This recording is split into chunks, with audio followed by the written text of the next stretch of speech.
What a great way to start this meeting. I know. All right.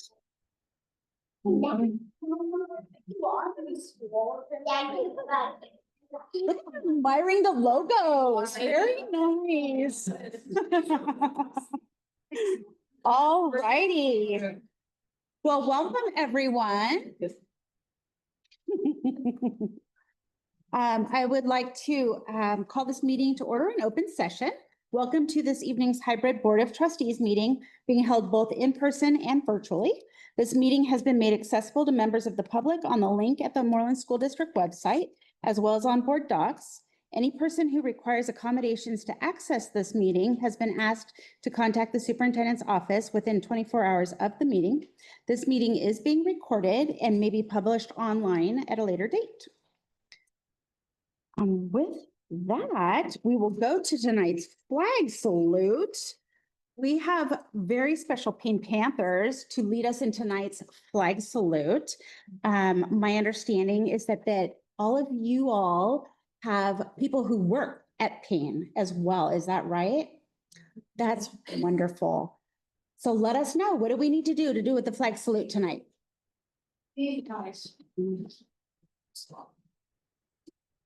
Put your right hand over your heart. Ready? Begin. I would like to defend the flag of the United States of America and to the republic for which it stands, one nation, under God, indivisible, with liberty and justice for all. Oh, my goodness. I'm so distracted. Okay, very soon. We looked at the flag. I think we did okay. All righty. Well, thank you so much for coming tonight. If you could please tell us your name and what you like about being a Payne Panther. And we can tell us what we win too. Oh, excellent. Do that too. What a great idea. Wonderful. Okay. He is our leader. Oh, Sorry there. I mean, Turners do rule the world. all right. Harrison What do you Kidd. like about being a Pink Panther, Harrison? and this is Rosalie. That's totally fine. Okay, Rosalie, go ahead. For sure. And she's in Mrs. Boone's class, so she's in today. That's not her. Mm. Go ahead, Rosalie. Today, I like to, because I like to be a Payne Panther, I like to see all my friends. I love them. All right, who's next? My name is Addie, and I like being a Payne Panther because I can do things too. And who else? Do you want to introduce is your sister ready? Oh, why do you like being a Pink Panther? Because I learned how to read Miss Kemmy's class, and I actually have a magical reading skill that can help others read too. Oh, And- wow. And it can help others learn, so they can read words only with their voice and without their brain. They can say the fact, and then they'll know the word. It sounds fabulous. What a cool power you have. My goodness. That it's. All right, let's hear from the rest of the group. Hey, you want to introduce yourself? My sister Tammy, and she's in TK, and she's in Miss June's class. Hi, Cami. Thank you for coming tonight. Mrs. Boone, you and both of these wasn't even in it. Oh. All right. Carter. And I'm in third grade, and this is my English class. And I like being a Payne Panther, so I learned to do math, reading, and how to use a comma correctly. Oh, nice. My name is Lindsay, and I'm in fourth grade, and I'm in Miss Mandrino's class. And why I like being a Panther is because I think it's very fun. My name is Luke. I'm in fifth grade. My teacher is Miss Menudo. And I like being a Payne Panther because it's possible. Fabulous. Thank you. Wonderful. Thank you for introducing yourselves. Yeah. For the first time, I have no questions. Questions? I'm overwhelmed with the cuteness. I'm speechless. We, Yes. sometimes we always do this to help people know us and need us too. That's right, wonderful. Yes. When we need people, we don't. You have to answer questions even before I ask. Yes. Thank you for that. Speech and language pathologist.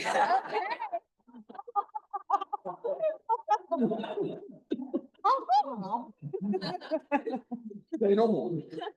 Shelley, did you have any questions? I just want to thank you guys for coming. It's so cool. And you have definitely made the start of our meeting so fun and adorable. And I just want to ask, is there anything that you guys are really looking forward to in this upcoming year? Like especially you as a fifth grader? Yeah, go ahead, Luke.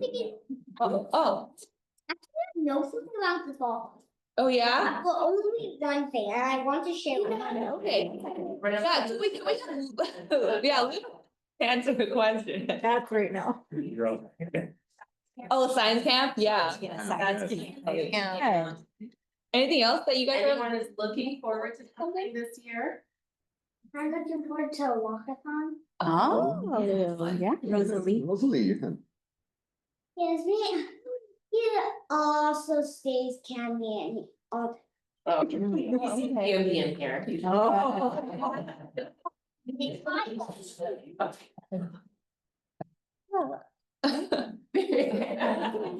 Mackenzie, do you have anything that you're looking forward to?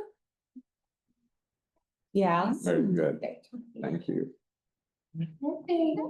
It's really special. Ryan, go ahead. Oh, I'd just like to say thank you guys for coming in here. I too have had students who went to Payne. They're now in college, but they are doing very well. And I think it was from a great start over at Payne. So I trust that you guys are having such a great time and you guys will lead the way, become good leaders yourself and enjoy school. You are. That's why I don't know, I didn't doubt it. Dr. Todd, did you have any? Yes. So I just want to say, first of all, this is literally the best moment of the day of the week. I'm just gonna flat out. But I also want to say thank you to the parents who are part of the Payne team. It means Yes. a lot to us. For you to share your children with us in the evening when you could be home. And so I just want to say thank you. And I just want to say to the Payne Panthers, like, just keep being you. Like, just the world's going to be such a better place. Just keep being you. That's all I have to say about that. You did a really wonderful job tonight. Thank you for coming. Thank you.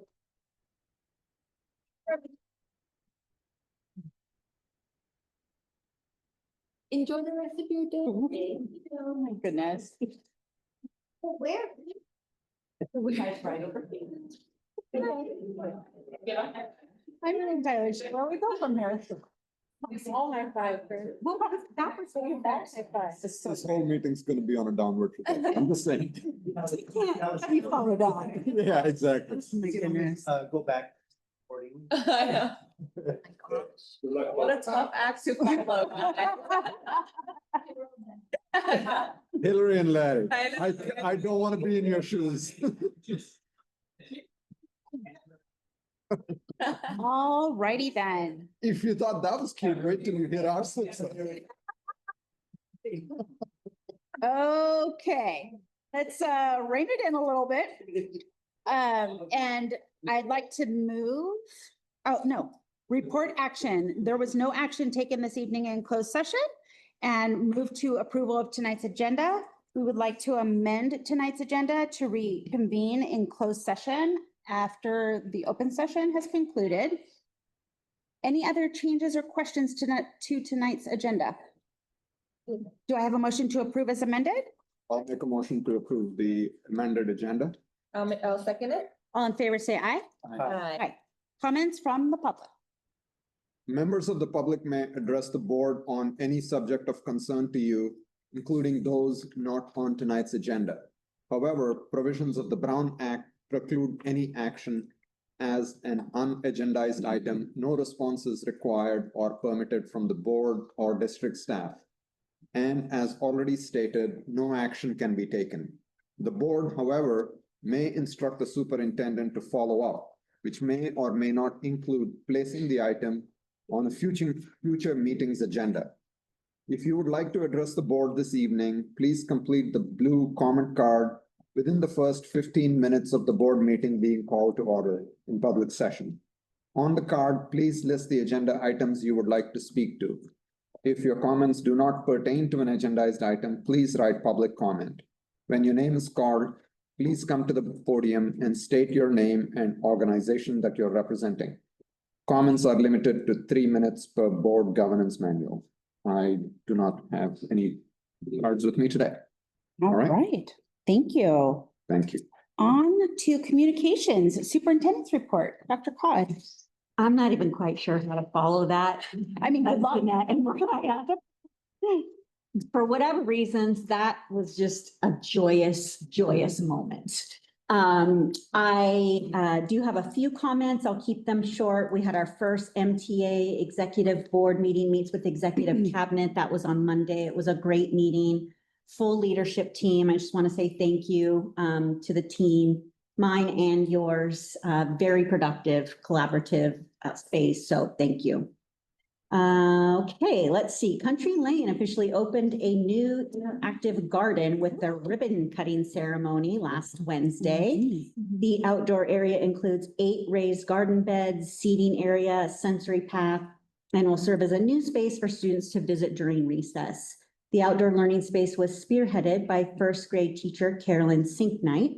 We also want to extend a special thank you to CTA, Sprouts, and MEF, all of which provided grant funding, and volunteers from Westgate Church and Christ Community Church who volunteered their time, along with 3 Eagle Scouts who are Country Lane alums who also contributed to the project. So very exciting day. Congratulations, Country Lane. And then the Moreland Education Foundation is, wow, it's a busy time of year. They're starting their fund drive. We've got the pumpkin patch. We've got the fall grant application opens tomorrow. And first time ever, we are having a Moreland Film Festival for middle school students, which is on opening night, October 10th. Middle schoolers can submit their short films before this Friday to enter into that festival.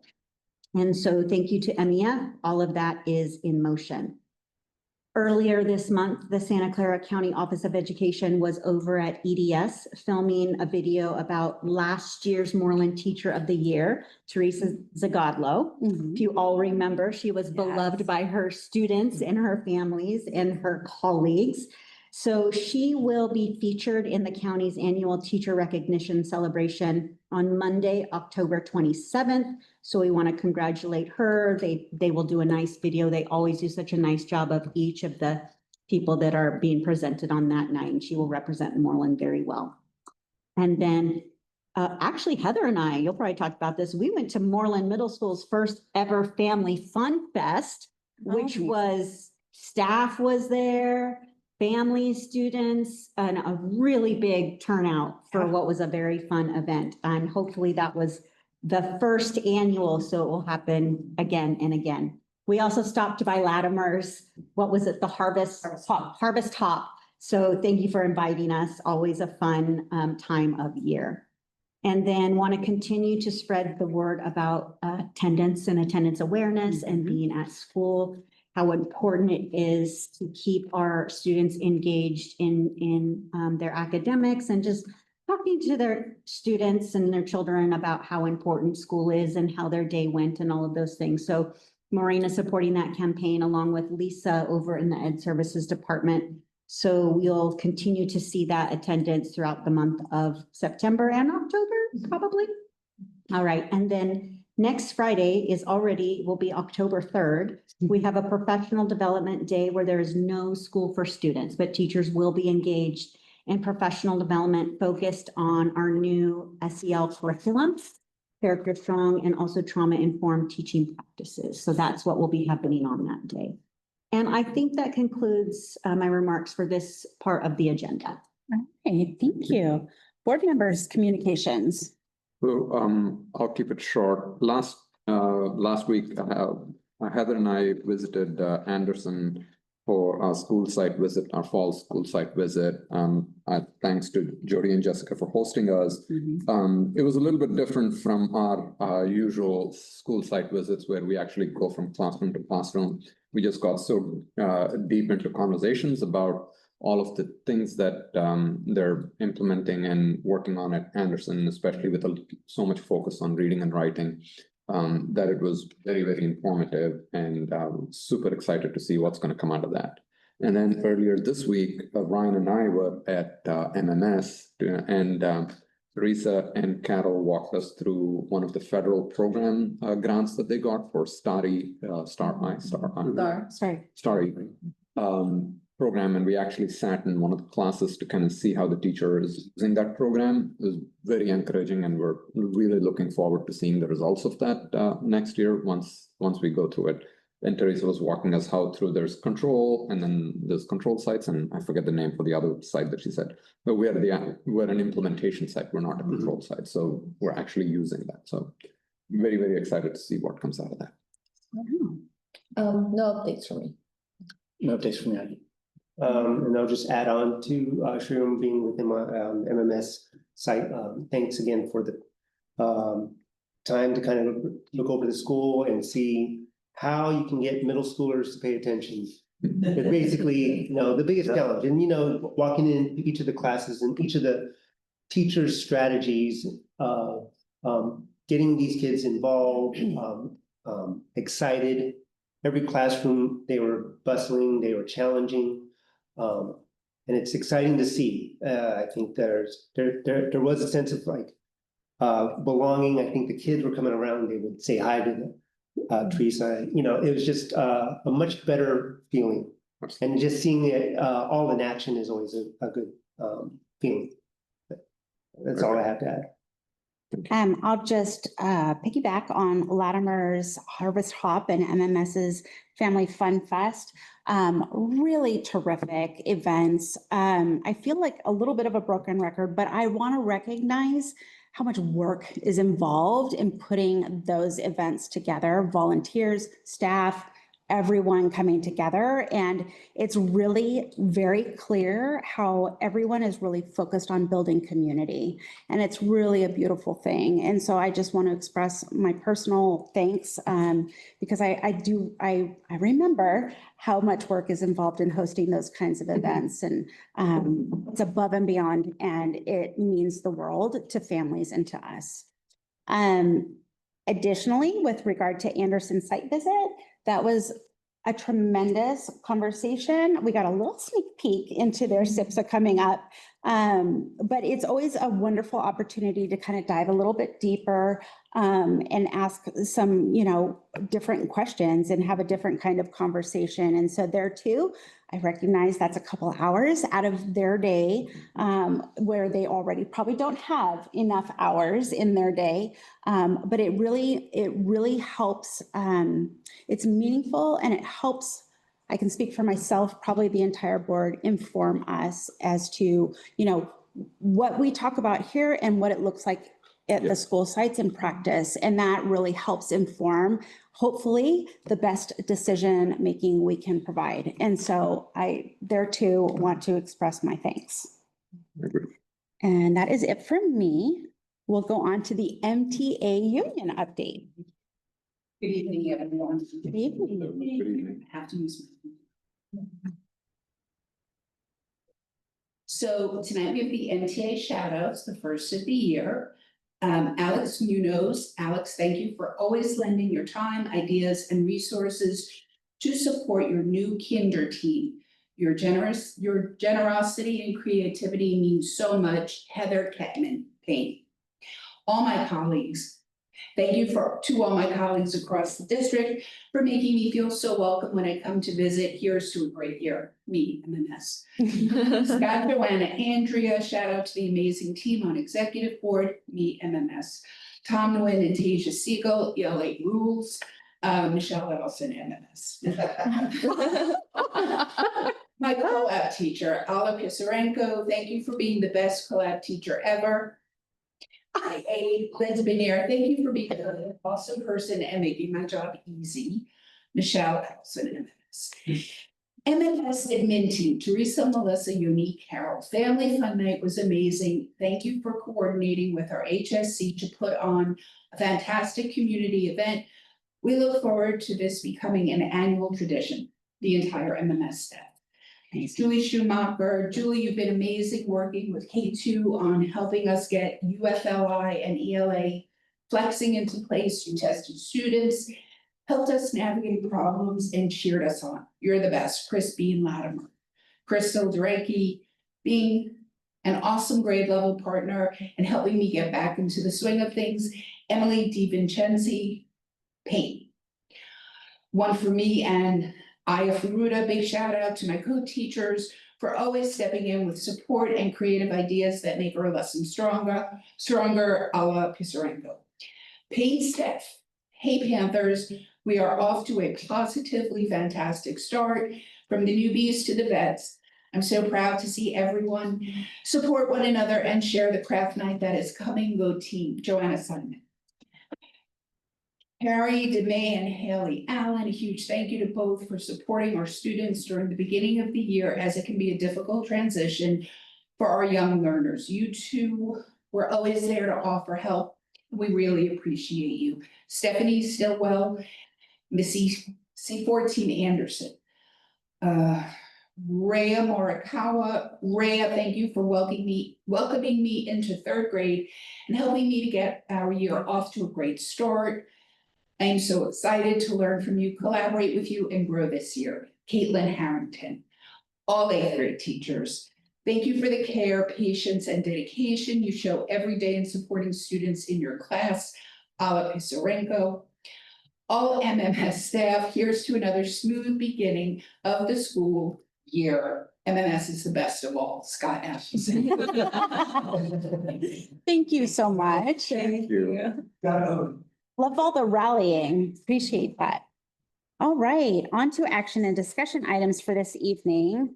We have a public hearing on resolution 3/2025/2026. Do you want to introduce it first and then we'll open the hearing? This is an opportunity for the public to comment on the adoption of resolution number 3/2025/26, certifying the sufficiency of textbooks and instructional materials in English language arts, mathematics, science, and history, social science.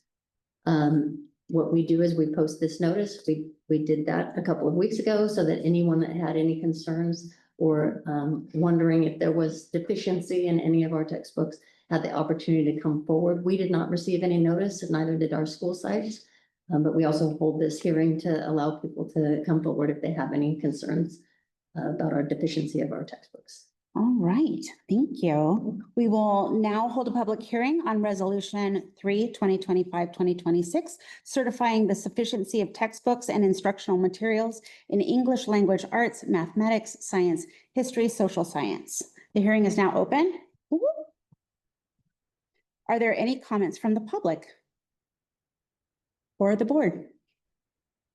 All right. Question. Do we normally get a surplus if we're talking about deficiencies, like not having enough textbooks? Do we normally purchase a surplus of? We do. books? Yes, in fact, we were just discussing in cabinet, what do we do with our surplus? Okay. Because we redistribute them the next year, but that is definitely, we always buy a few more. And then some are, the same every year, but we always make sure we have enough for every site. Thank you. Anyone else? So I'll close the public hearing. And we'll move to the approval of the resolution. Are there any additional questions? So for me, in reading the resolution, I wanted to acknowledge, first of all, the postings exceeded, I think, the requirements, which is, I think, 3 postings or something like that. I wonder if they're just moving forward, if there's an opportunity kind of to do more outreach and solicitation of or notifying parents kind of in a more proactive way. One of the things we also do is with our DLACs and also our Title I schools is they also do an extra reaching out to their Cool. parents to make sure that they are fully aware of that. That's some of the Title I and Title III communications. Okay, thank you. Anyone else? Hearing none, do I have a motion to approve Resolution 3/2025-2026? I'll make a motion. Please go ahead. I'll make a motion to approve resolution. And a, 25-26. and a second? I'll second it. All in favor, say aye. Aye. Aye.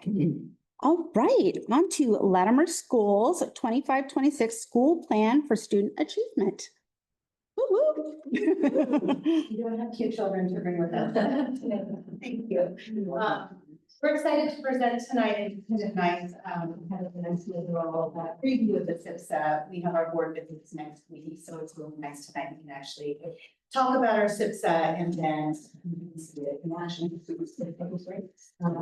So we're going to start with our data slide, our English language arts data. And we are excited and happy to report that our data is moving in the right direction. We made a slight increase of 2% so English language arts. And you're going to see in the next slide that we made growth in all but one subgroup in ELA, which we think is a great accomplishment. We are setting our goal to 66% meets or exceeds standards for next year, which puts us slightly above where we were pre-pandemic. So we wanted to make enough of a reach that we were really showing some growth there. So when you go to our next slide, the first subgroups, we are really proud to show that our subgroups showed significant growth. We would really like to highlight the growth in English language and our students with disabilities, where they showed double-digit growth. We attribute this growth to a school-wide focus on student academic discourse and alignment from TK through 8th grade. And it may sound very hard to have alignment from TK through 8th grade, but we're hoping to show you that tonight. We have had a lot of collaboration with added strategies of collaboration and inquiry with our overall goal to increase student academic discourse. And we're hoping to show you this evening that that has an effect on our math and our English language arts. And you can feel free to ask questions along the way. Thank you. So our key actions for English language arts moving forward. What we are going to discontinue for this year, in our middle school, we have had a study skills elective historically that has worked with our students that have IEPs and students that are significantly below grade level, so 2 and 3 levels below. And historically, that class was taught with more of a homework emphasis. So students were coming in, teachers really wanted them to finish their homework and complete their homework, but they had deficits of 2 and 3 grade levels. So this year, our study skills is really based on the skills those students need to bring them up to grade level. So it's a double dose for our students that are 2 and 3 grade levels below in both English language arts and math. And that includes our students with disabilities who have IEPs and other students that are 2 and 3 grade levels below. And we've staffed that class with an RSP teacher, an aide, and in our English language arts class, we have 2 teachers. So they're able to really give students what they need to make that growth. Because we saw growth in ELA for our students and subgroups last year, we're continuing a lot of our strategies that we did. One of our biggest things is a school-wide emphasis on student talk. So student talk has been our main priority in all of our classrooms, TK through 8th grade. So our journey with that, we're not quite in the pictures yet. So our journey with that started, we read an article all together. We were going to bring you a copy of it. But we read an article that was looking at an average classroom. And in the classroom, what they found was that students are doing 90% of the talking. Teachers are doing 90% of the talking. And in that time, teachers are also talking about the concepts that they're teaching and not the students. So we read it as a whole staff and talked about what should our goal be? What should our goal be in any given day for our students to talk? And we came up with 50%. students really should be speaking 50% of the time. And then we came to, how do we do that? What's our steps to make that happen? So at our staff meetings, our grade levels signed up to teach collaborative strategies. So strategies like turn and talk, pair share, you'll see we're gonna talk about Socratic seminar, ways to get them actively engaged. And so the grade levels presented these strategies at staff meetings throughout the whole year. And then we let teachers know when we're doing walkthroughs and we're coming through, we're looking for those strategies. We're looking at if we walk into a classroom and we're there for 10 minutes, for 5, we should see students talking.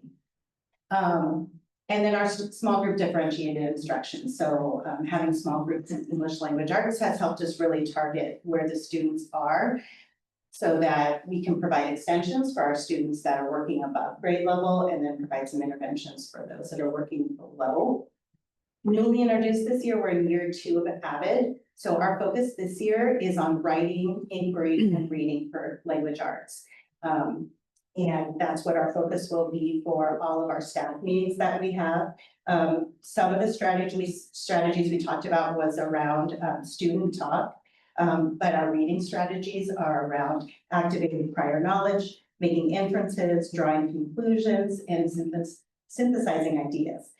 And then our writing strategies include taking Cornell notes, analyzing and revisiting notes. For any of us that have gone through school, we know that we take notes, but really teaching students how to go back to them. And we are using Cornell notes all the way to TK. Share a little bit about that. And then in writing, doing quick writes, engaging in the writing process and following our district writing units. That's very good for us. And then implementing our school-wide writing units and new flight in grades K through 2, so that we can teach those explicit foundational reading skills with phonics and complementarities. The other big change for us this year is that we are really pushing in our support. We started it last year. We think that's where we are sure, that's where we saw our increase in our subgroups. So our RSP teachers and our EL intervention staff are pushing in. So they're teaching side by side in small groups with students, so they understand the grade level standards that need to be taught, and then they are able to work with kids that need a little bit more help so that our staff, our teachers can push our students and take them above and beyond where they are working. So it really provides us with an opportunity to meet our students where they're at and then challenge those that are ready to move next. Now we're ready for fiction.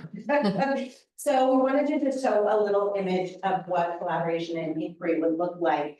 We've got a kinder pair share. You can see the students are turning and talking. They've just been taught a concept and the teacher's having them talk using that academic vocabulary that she just taught. So students get used to and understand that they're going to have to speak in complete sentences, explain their thought process. And then you go all the way up to 8th grade, where this was 2 weeks ago, so week 5 of school, our 8th graders. One of our expectations is that from 3rd grade and up, students will learn and understand participate in the Socratic seminar. So it allows students to talk about an issue and they give their opinion and they back up their opinion and they defend it. And they give reasons why they agree or disagree. And in both of these structures, they were taught during our staff meeting time. And then the teachers are able to go and practice it and use it. And this year we're doing, talking about vertical alignment with inquiry and collaboration. So what will be taught in TK, turn and talk. And then in kinder, turn and talk. And then we're gonna go one step beyond all the way to getting to 8th grade, when it's philosophical chairs, Socratic seminar, and really preparing our kids for high school. And if I could just add, for the kinder example that we have up here, this was something that we did with staff meetings, so middle school presented it, and then kinder took it and adapted it to their curriculum. So it was really cool to see something that went over, we did as a staff, for them to make it happen in the kinder area. And then for the Socratic seminar, I got to sit in on this. They talked about suspension for fights and whether or not that should be the case and if it's effective. And what I really appreciated is students were able to ask level 3 questions where it might not be written in the text to provide a higher level of thinking. So for students who are more academically able to complete or articulate, they have opportunities to engage in the conversation at a higher level. While also students who maybe need to look at the answers and provide that as feedback had an opportunity to engage in well. So it's great to see different levels being able to participate and not feeling like, well, I can't do it. What would be an example of what, thank you for that. I was gonna ask what the 8th graders talked about. What would a similar, not similar, but what would a topic be for the kinder exercise? So the expectation would be that kinder could participate in a Socratic seminar. Of course. Third grade can though. Okay. All of this work started, we went to a third grade Cole Abbott school right here in Spring Grove and Hollister. And they showcased all of these different strategies and we took some staff with us and we walked into a third grade and then they are participating. They were doing philosophical chairs. But they still, once you teach the strategy, you're going to have an entry point of, I think in that classroom, they're talking about uniforms. Should we be wearing uniforms at school or not? And then there's always a piece of writing and then students are analyzing that and then they take a stance and they usually do it physically first where if you agree, you're gonna go on this side. If you disagree, you're gonna go on this side. They talk through a couple of reasons why and give the kids an opportunity to switch. And then philosophical chairs, they line up facing each other. And then the students share. I think that students should wear uniforms at school because it helps with discipline. And then another third grader, all the way through 8th grade would say, well, I disagree. Here in the article it says, and it's really teaching them to go back into the article and back up their ideas.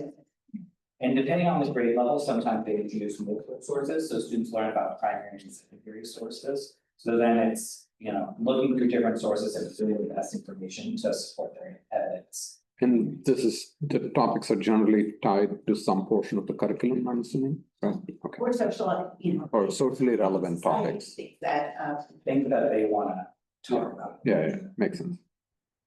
While we're on the topic, I'm curious, I know kids learn and are able to express themselves in different ways, and at different rates, right? And so, I've received feedback about Socratic seminars and how hard they can be on children who are a little more introvert, and need processing time and the space to be able to share.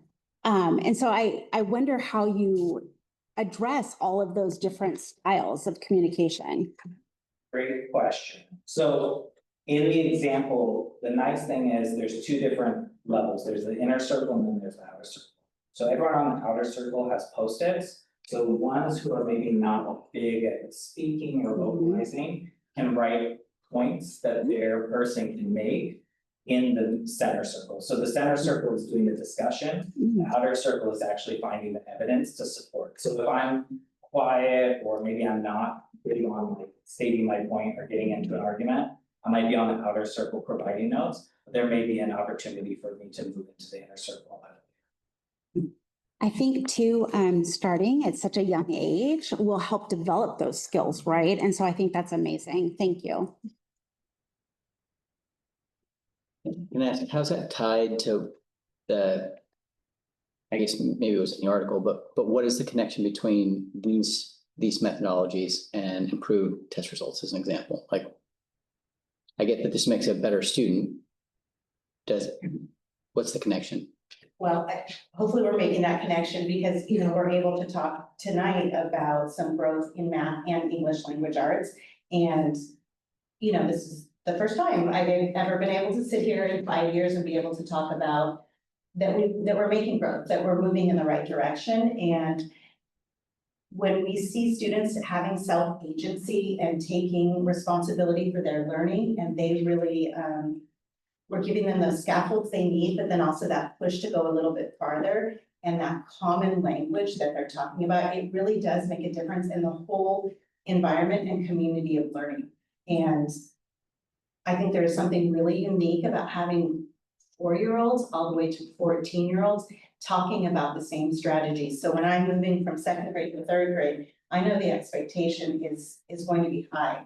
part of Avid's whole idea and philosophy is that we are holding kids accountable for rigorous standards. We're gonna teach to the standards and this is how to at a really rigorous place. Provide the scaffolds that you need, but then push you. It requires academic language. It requires you to join in to a conversation and have you talk through things before you do them. There is so much research behind talking. And I think the other thing too is, this is what we talked about as a staff. We will see growth in our English language learner population. It's just going to happen. We've seen it. We're going to continue to see it. Getting the students the ability to talk and have conversations around academic language, especially when their first language isn't English, really opens up opportunities for them to learn both the English language and be able to articulate themselves in ways they've never been able to. And so I think that some of the growth we're seeing is because we made talk an importance. And because we see that we will always increase in our English language learners, we want to create opportunities for them to be able to engage and have sustained interactions with their peers. So I think that that has a lot to do with it too.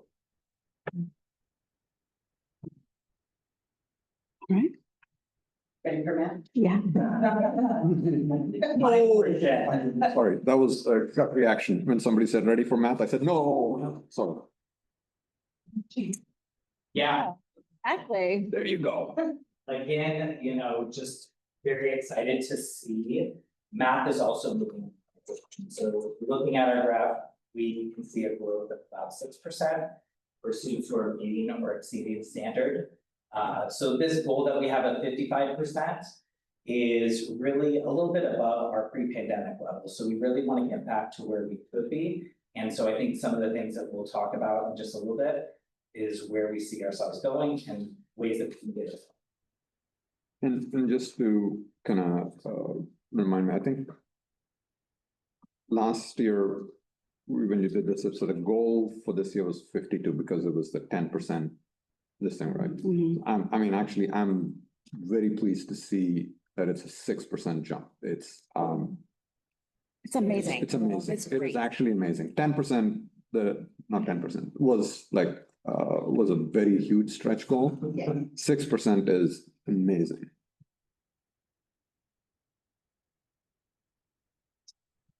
So all of our subgroups showed growth, so we're very excited about that. The two that I'm gonna focus on again are gonna be our EL and our special education population. So we have an 8% increase in our EL student group, and then a 12% increase in our special education population. So some of the things that we talked about was student academic discourse. Again, getting students to talk about things. In math, it's very easy for students to write and just do things. Getting students to explain their answer and talk through what it means is just another level of when I think about CASA's levels and sort of that level 3, it gives students an opportunity to show what they know. The other thing I think is avid collaboration strategies, which we talked about, small group. So we have been doing a lot of small group work English in ELA classes where students are pulled to the back in their support. We're trying to do that a lot more with our math and especially in middle school. And so being able to see what do students not know, pull a small group together, see how we can support them has been big. Other things, I think we have our advanced math for 7th and 8th graders, but I think the other big thing that we're really excited about this year to see where things go, and which we'll talk about later, we have Project Lead the Way for TK all the way through 8th grade. And so we're giving students opportunities in STEM related activities early on, and then continuing these opportunities for students to get involved in both math and science fields. And so we're really excited about that. And then like I talked about the EL subgroup specifically, getting students to talk more really helps at building that vocab and having conversations. So key actions, a lot of things that we talked about with math or with ELA, with the study skills changing. The avid focus this past year was around collaboration and inquiry. This year, we're focusing on all 5 areas, and if you come by our school, you'll have to stop by the walkway where we have different images of what people are doing around Quicker. Whether it's writing or reading or collaboration, we're highlighting all the best things that we're seeing. We talked about small group differentiated instruction, but the only thing I wanted to say is they're doing exit tickets daily to understand what do students not know, and then planning for what are we gonna do tomorrow. So before the day ends for our staff in that program, they're gonna know what students don't know and really work on tailoring their next day instruction around that.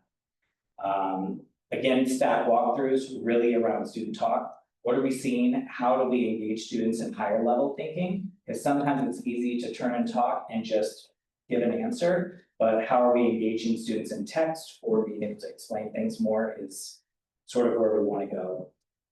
And then just the double dose of instruction for students who are 2 to 3 grade levels below. This is where the elective class really comes into play. And how are we sort of intervening and having supports for our students who are below grade level. Perfect.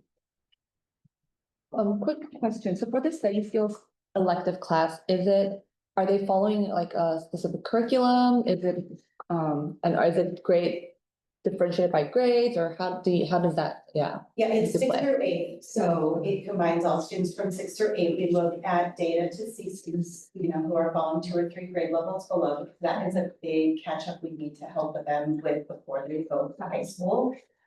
They're using maneuvering the middle, which helps close some gaps that the students have, but also using CPM. So they're using both of them. The nice thing is that our RSP teachers are pushing into the math class. So they're co-teaching and supporting the math teacher. So they're there when that first level instruction happens. So then in their elective, which is at the end of the day at 6th period, they can front load what the students need for tomorrow.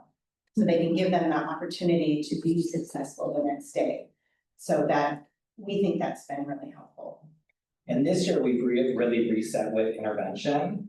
We've done a lot of like pulling kids out, and we'll see where the data is next year, but we're really focused on keeping kids in the classroom and then pushing people in rather than pulling them out and having them lose that instruction. You think when you come we know when you come next week, you'll see that. You'll see it in action, which will be really nice.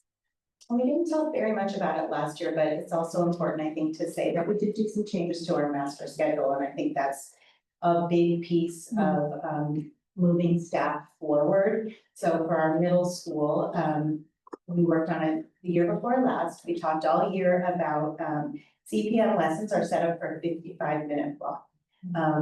We had a 43-minute math period, and it wasn't working. There was not enough time. So we started in the beginning of the year doing some, having conversations with middle school teachers, talking about pros and cons, what this would look like. Our reading for information standards needed to be taught in science if we were going to take that reading period away and assign that time to other classes. And in the end, we decided that that was worth it for the students. So in looking at that 6% increase, we also can attribute it to time. Our math teachers have the time to teach those CPM lessons, which are again set up for a 55-minute period.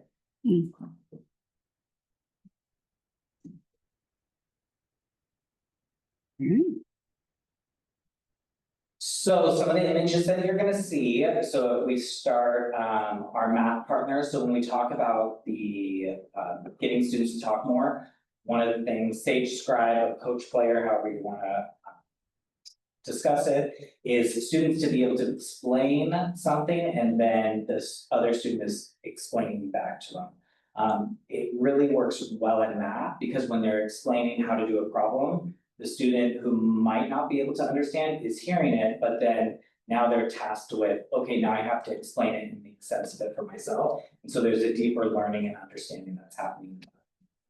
In the bottom right-hand corner, you see the students opening up a map. I don't know the last time any of us did that, but the idea is CPM can be really text heavy and very rich. I appreciate our middle school team for being able to take what they're doing in CPM and really make it light lessons, skills, things that students Because we might be like, well, what's the importance of looking at a map? But having these students be able to talk through, understand distance from one place to the other, explaining what would be the quickest way to get to locations was super exciting and cool to see. And then in the top left that I'll mention, the students were measuring the height of a penny because they wanted to talk about how many pennies you would need to wrap around the world. And so I really appreciate they bring in tangible things because it's easy to give a student a book and say, look at it. But what our team does really well is like, how do you make it accessible and make it so that students understand? I just want to say thank you. I really appreciate this focus on being able to show what a layperson like a board member would see as evidence. Of like, what are we seeing when we're in those walkthroughs? And so thank you for that education. It's, Absolutely. I know for me, it's super helpful to now go, okay, now I know what I'm looking for. So thank you, first and foremost. How are you feeling about math you know, all these things are, one of your great gifts is you get, you know, TK through 8, like, and you get to really play with that about what are the foundational things. I'm always nervous that we kind of do something and then we just whipsaw into the next thing. So we get math curriculum. All right, so, you know, we're going to about to do this again. How are we going to sustain some of these pieces in your mind? Or For me, I think being able to talk about common strategies, like, yes, we're gonna use a curriculum, yes, we'll look at what we're using to teach it, it's the how. It's the how that really matters, and if you can align that and you all have a common language that you're talking about, okay, I understand what you're saying, we need our kids to talk more, no matter what it is that we've all agreed that we're gonna teach. That's where I think you see a difference, that's where I think it's, you know, more palatable to adopt something, you know, because it is a lot of work, you know, and there are, you know, there's changes this year. We're working on Character Strong, we're adding Fly. And so it's a lot, but I think it's giving time. Sometimes you ask what you can do, having time like October 3rd to really dive into things. We're doing some PD and then actually giving teachers a chance to dive into things like the narrative units or to look at some of, we're not looking at math adoption yet, but to look at some of the math that they're teaching, just giving a little bit of time. Because that's where it gets worrisome if it's something happening new every year when there isn't time to digest it. So that's. I think it's amazing that you found time to add to math. I mean, I think that probably is very close to 1-to-1 for Cosmo. Like, thank you. Agreed. All right, so Avid initiatives, so this is our second year as an Avid school. So we're really excited that all 4 teachers in grades TK through 8 have been trained on Avid. So we're very happy about that. We've set some goals around Avid. Last year, we focused a lot on organization from 4th grade to 8th grade. This year, organization is going to be TK to 8. So you would see in TK to 2 folders that students are utilizing, and in 3rd and above, it's usually binders. In year 1, we started with inquiry and collaboration, like I talked about. When I talk about CASAS levels, it's different areas. There's 3 different levels, and some of them are just like easy. You can see it in the text. Some are a little harder. And then the last one, level 3, is going to be more complex, maybe not explicit in the text. So we've really tried to work on that and the collaboration piece, which was huge. This year, it's getting more on the writing, reading, and some of those other pieces that involve quicker. And doing more student walkthroughs. So being able to get as a team together, get into classes, we were able to do a couple of those last year. We really want to focus on teachers seeing what is happening in other classes across different grade levels to learn strategies, learn ideas. Because one of the best parts about being a TK through 8 is you can be a 1st grade teacher and learn something from 7th grade or TK. And so we want to use that to our classes, is when we're seeing things like philosophical chairs or the turn-in talks. One of my favorite parts is when they say, oh, I'm going to reach out to them. I'm going to ask this teacher for how they did it. Or I'm going to go check out how this person does notes. Means that we are embodying what collaboration looks like as a school. And then we're hoping that this work will help us continue to move the needle on a common focus, really around sort of like Hillary mentioned, the how are we teaching students? We know the what, we know the standards, but how are we gonna make it connect for students is our big thing.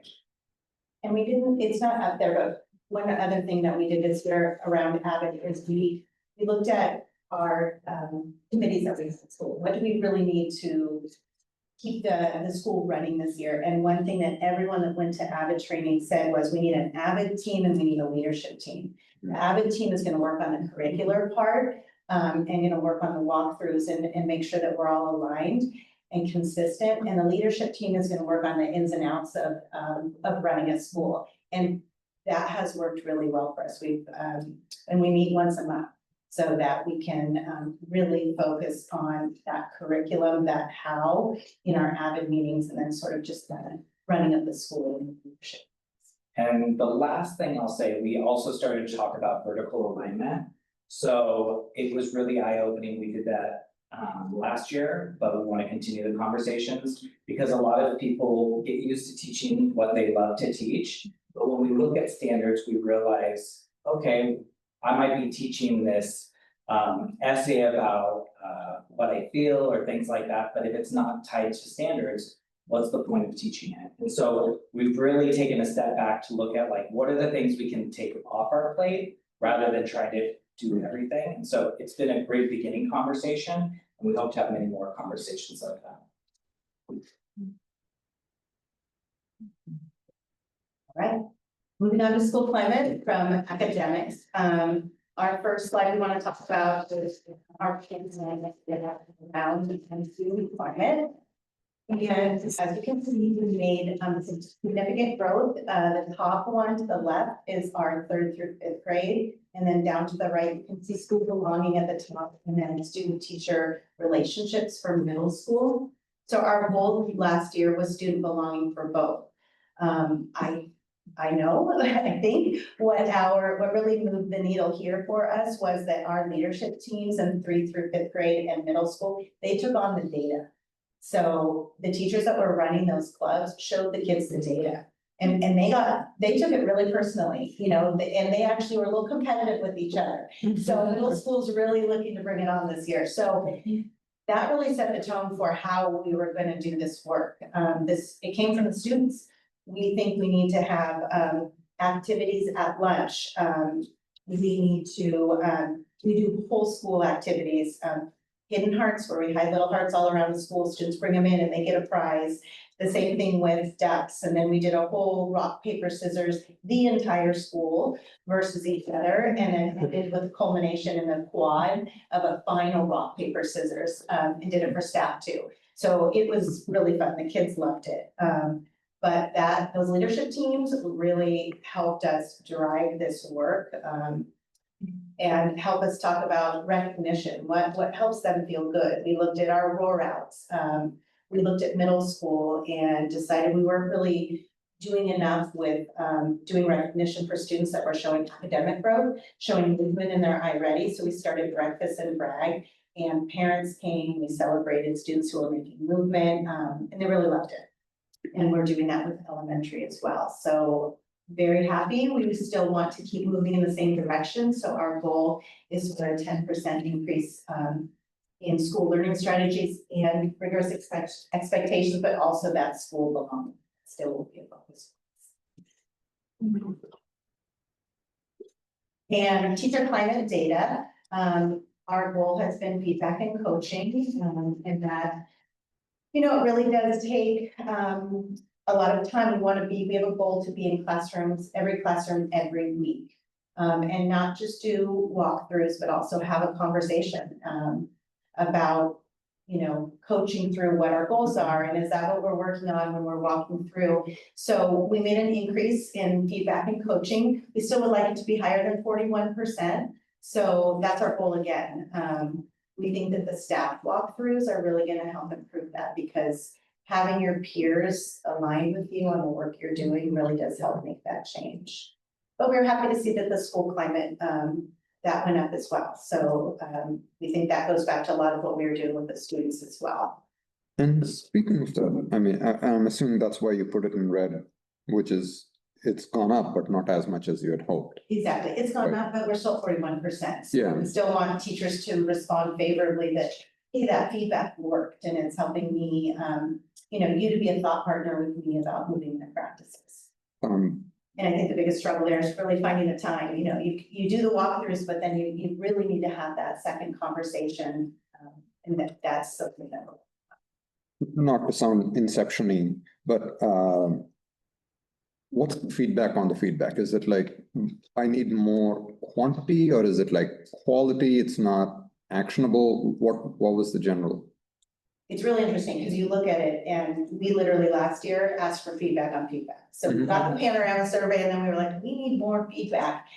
People like feedback in different ways. And I think that's our biggest takeaway. Some people say, hey, I'd like you to follow up with an email after you walk through. That's really helpful. Some people, they don't want that. They would like to have a casual conversation in the hallway. And then we have to kind of discern from that. Is it that you want more or a different kind of feedback? Right. So to me, this one always needs like a secondary follow-up with staff, because it's a whole bunch of different questions as far as more or different feedback. Yeah, and it's also. Common goal helps. Yeah. When we all have that common goal helps with that. And you're absolutely right. It is extremely nuanced, right? It's different for everybody. So it'll be interesting to see how you guys make progress on that. Next time, I think I did it last year, but next time I'll pull out the questions, because that's really interesting. That would be- to see the questions. Because then you absolutely. get that idea, Yeah, is it more or is it different? correct. Yeah.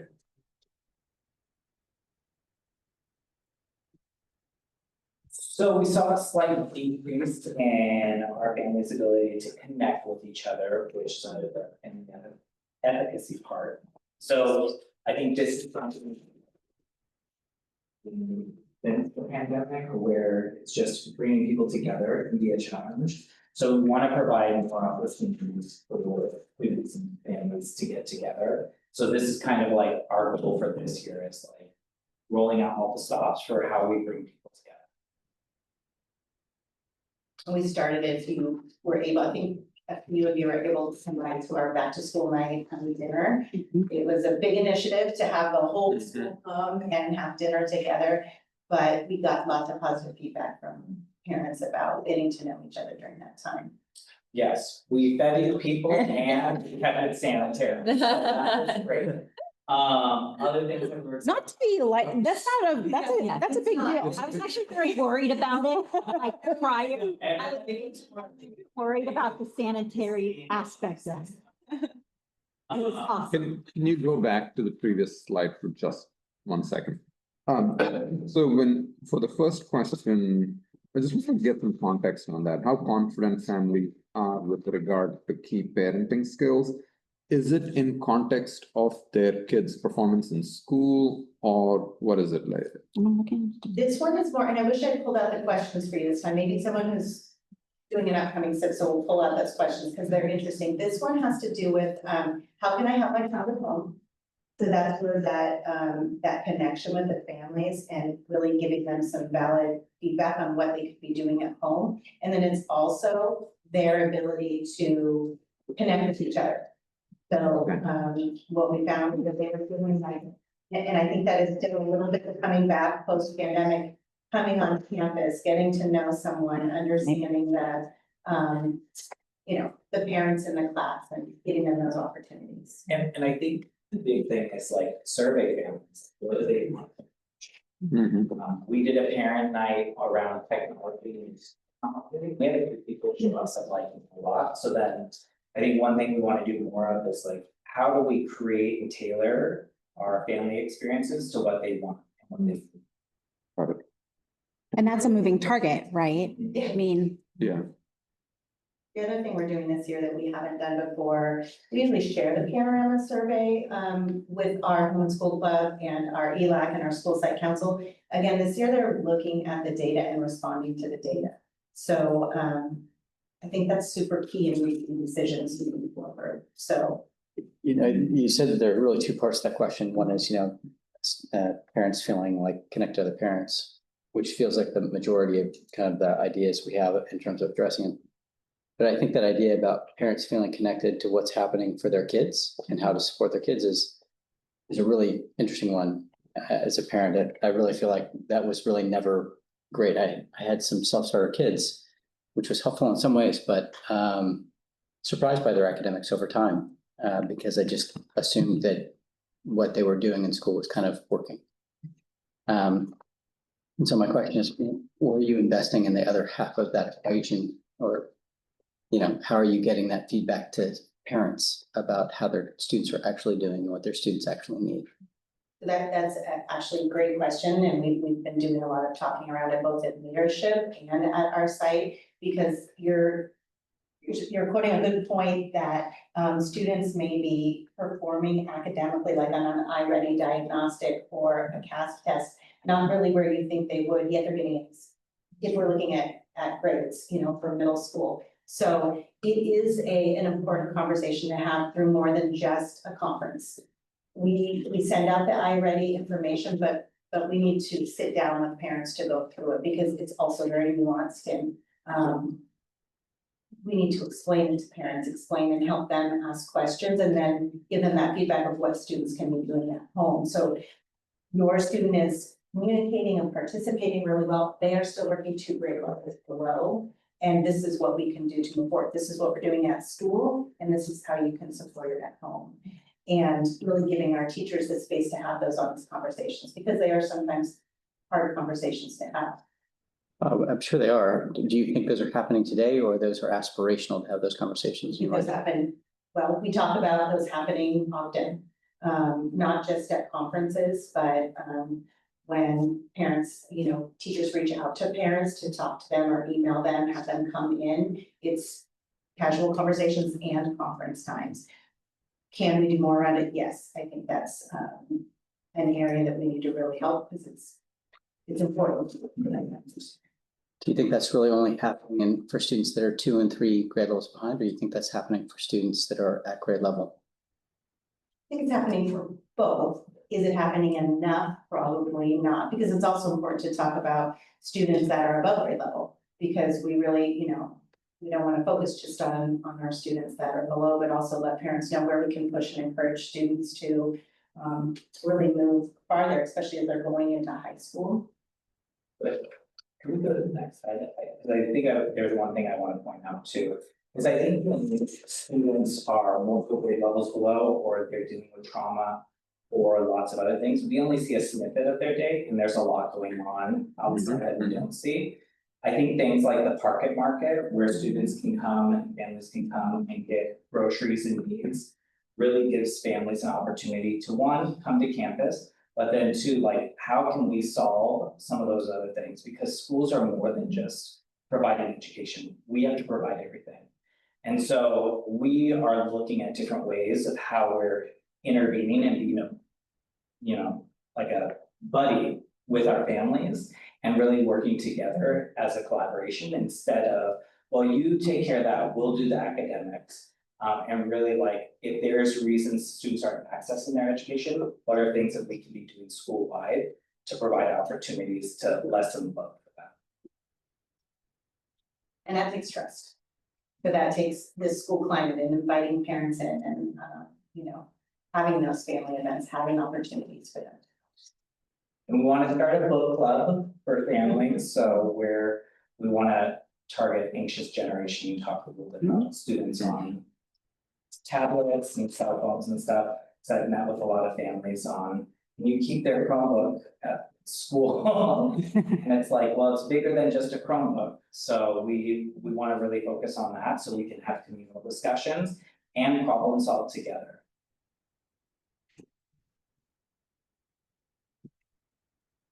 Sorry, guys. So this year at Latimer, what we want to highlight is our Project Lead the Way. We've taken our Prop 28 money and put it into Project Lead the Way for everyone. Project Lead the Way for TK through 8th grade. We really want to prepare our students for high school, where there are lots of Project Lead the Way opportunities. We want to give them experience in math and science and technology and engineering, and start it early. we have two middle school teachers that are 2 periods of the day teaching Project Lead the Way to our TK through 2nd grade and then our 3rd through 5th grade in a rotation, similar to what we used to do in Starting Arts. Still providing our students with opportunities to act. We've got a Starting Arts after school production. And MEF is providing some school, some TK music throughout the school day also. But we're really excited about Project Lead the Way for everybody because it again provides that commonality for our whole campus and really helps to focus our students on science, math, technology, and engineering. It's been a lot. I know, it's a little over. This is us. Yeah, what we look like. Gosh. So I have a couple of questions and looking at reading through the SIPSA itself. One thing, first of all, I say this always. It's one of my favorite documents to read from cover to cover because it gives me an opportunity to hear in your words how you're assessing the data that's in this document. And so for me, I was really interested to read about the difference you noticed in the LPAC and CAST data. And so I'm intrigued by that. I don't know if you want to give a little more information on that, but I heard a lot tonight about EL work, and I'm sure that's the result of that. And I also was really intrigued by all of the work being done around school attendance. And so I see the data, but I also really appreciated how you're approaching that. And so I was curious if you wanted to share a little bit more. It wasn't in this presentation, but the SARP, is that right? Yes. Could you dive into a little bit more about the efforts you're making to improve student attendance? Yeah.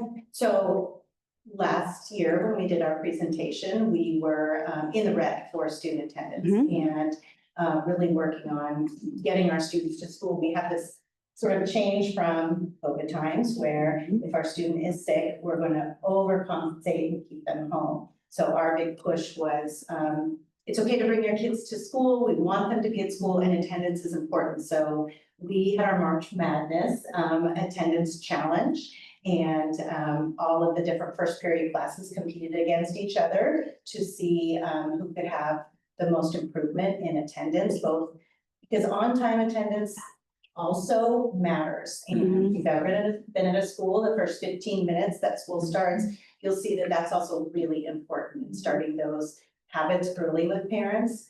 So we did our March Madness, we had our competition, and our classes that won, Mr. Lopez and I came through with hydration station for the class and snacks for the other class that got second place. But really a lot of language around why it's important. We put articles in the Parent Weekly newsletter that talked about the importance of attendance and actually dropping out of school because there's a direct correlation between 100%, yeah. And early on, we did I worked with one of our counselors, we did a TK2 presentation for families. Because those are the grades where they're like, oh, well, they're not gonna miss anything. It's not a big deal or we could plan. So we had a long conversation about looking at how attendance starting as young as TK has impacts on high school, college, what you're gonna major in, salaries and stuff. And so we had long conversations and it's like, but they're in TK. But we also want to talk about if this trend doesn't change, where they could be. Right. And so that was eye-opening for a lot of families. And I think also just be out and about, it makes a huge difference when you're greeting people at the gates. And when you see kids where they're walking really slow and they have 2 minutes of class and you can chant or yell their name to run a little faster. And so it's little things like that that I think make a big difference. And we start right now. We just met this week about our students that are showing already a little bit of a direction of missing too much school. So we started our meetings this week and then start with the reach out to families. We have them come in, we prefer for them to come in, but we also have those phone conversations and what are the barriers? How can we help? And sometimes it is like getting connected with a counselor, getting connected with our park at market, things like that, helping with an alarm clock. We have a lot of students that are getting themselves up from third grade all the way through eighth grade and getting themselves to school. Sometimes it's connecting with the district about transportation, really just having those conversations to figure out what the barriers are. And again, we did make some great improvements, when you look at the dashboard. Absolutely. Yeah. And with the CASP, you know, I think one thing that's been helpful is the curriculum and development team has helped us in getting target reports on knowing like where our standards were missing. And then we had conversations looking at the CASP blueprint to talk to teachers about like what they're actually testing in. So one of the big ahas that I will probably bring up every meeting is for our middle school team, 75% of reading is information text, not on fictional. And so they're used to, I didn't know this, I had no idea, we're so used to teaching all the things we love, but really if we're not assessing that, or that's not going to be what the state is looking for, how can we change in providing more nonfiction for our students so that they feel more able to do, more capable of doing well on that test? Right. And you were asking about the LPAC, I think the first part of your question was about the LPAC test. Yeah, there was a note about that the language level of the CASP assessment being more challenging than the language level of the LPAC. Actually, it's more challenging. The LPAC test is also quite challenging. And I think one of the things we've done that I think has really helped with our students is presenting that LPAC test to our teachers. Because they don't administer it, so they don't know what is asked for our students as far as speaking, listening, reading, and writing. So we do a meeting where we share it with the teachers, they go through the different questions. And our EL support staff, our aides that push in the classrooms, they analyze those LPAC questions and they look through to see what are they actually asking students to do when they're asking them to speak or listen or read or write. It's also pretty challenging. For sure. So it's really important that everybody understand what's being asked of them, because getting our students to be fluent English proficient or to get them to be to pass that LPAC test before eighth grade is vital, because otherwise they are not on a college trajectory. So with our focus, that is very big for us. Working with those students. And so we do after school and before school classes for students that are sitting at like a 3 and really need to, and for them, it is increasing their verbal answers. It's increasing, there'll be a question like, explain what's happening with the dog and the boy in the picture. And if they just say they're sitting, the score is already going down. So that's where that verbal articulation and academic discourse support in our classrooms really helps with our students becoming fluent English proficient also. I appreciate all of the work that goes into the reclassification. That is obviously something worth noting and celebrating. And so thank you for all of that too.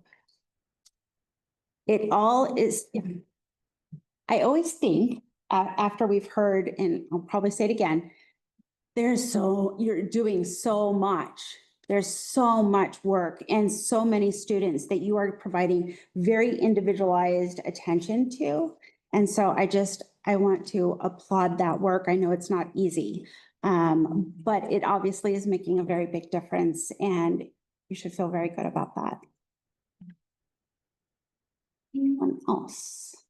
No questions from me. No questions for you? Oh, yes, please. I know we're about to take a vote, but I would just say, I really believe in the importance of principals and assistant principals having the autonomy to make strategic decisions for their school that will have a direct impact on student achievement. And while it is very important that we have alignment and curriculum and things at a district level for equity and access, you have taken that to heart over the last several years, and great teamwork on this.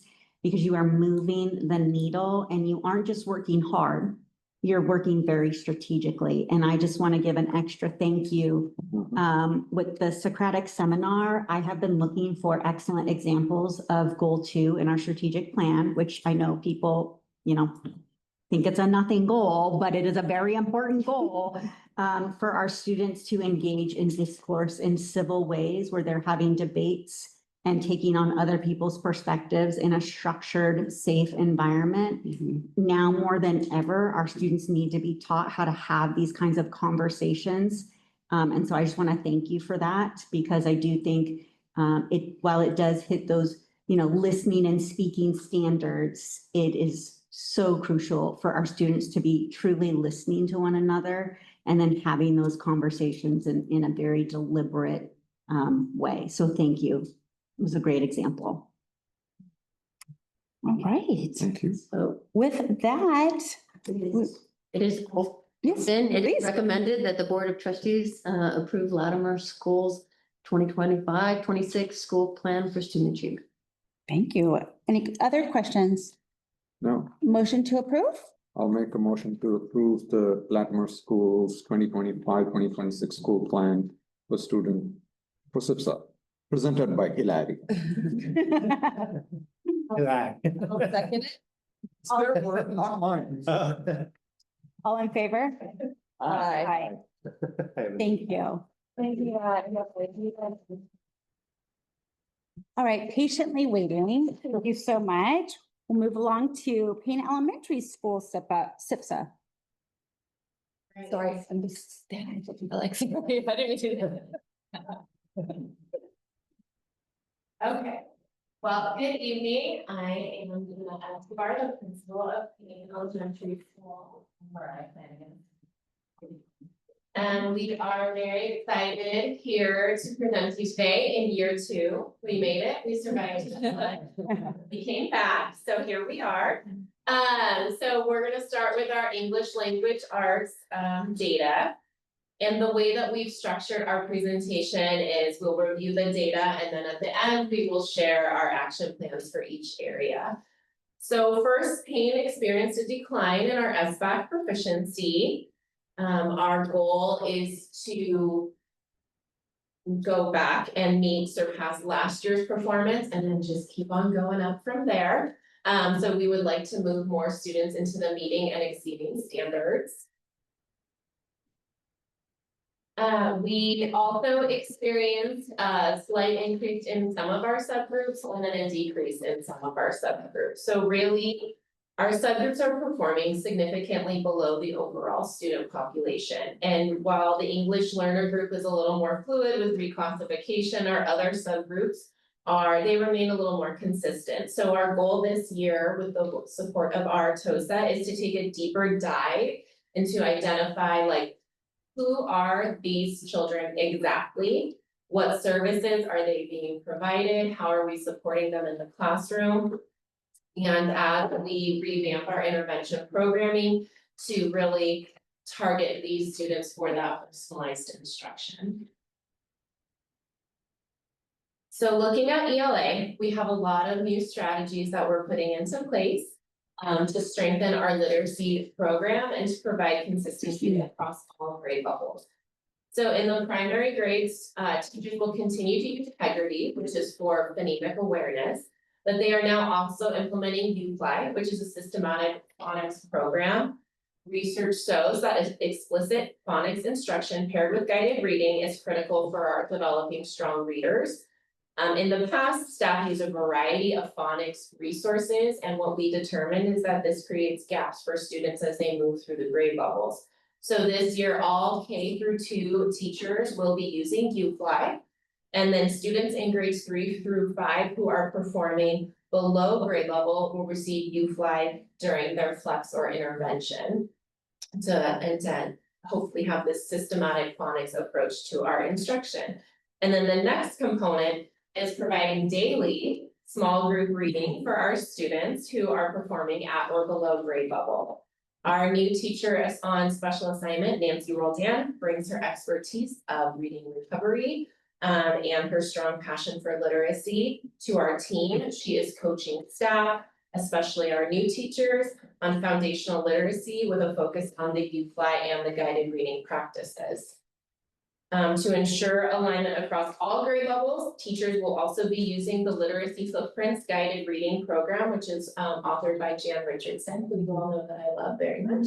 These lessons provide a structured approach that includes phonics review, word work, reading comprehension, and writing.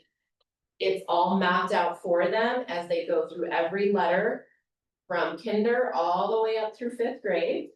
And it also includes fiction and nonfiction text. So as the students progress, they receive consistent, systematic reading instruction tailored to their individual reading level. We've also redesigned our intervention model. So previously, intervention was embedded within the Flex, but it varied widely across the classrooms and the grade levels. So some teachers used LLI, which is level of literacy intervention. Others included had a rotation between teacher and interventionist provided guided reading or alternative activities. So to address this inconsistency, our new model includes that daily guided reading with the teacher, then followed by a double dose of phonics instruction at the student level. So they'll be getting the grade level phonics with UFly, the guided reading with the teacher, and then the phonics at their level with the interventionist. Intervention and RFP will also pre-teach and reteach grade level content to support students within the classroom. We will use the combination of Heggerty, UFly, and Jan Richardson's phonics and word study to teach phonics and phonemic awareness to our students. And then to round out our literacy program, teachers are incorporating the use of the daily 5 structure into their Flex. This includes reading to self, partner reading, listening to reading, and word work during the literacy blocks.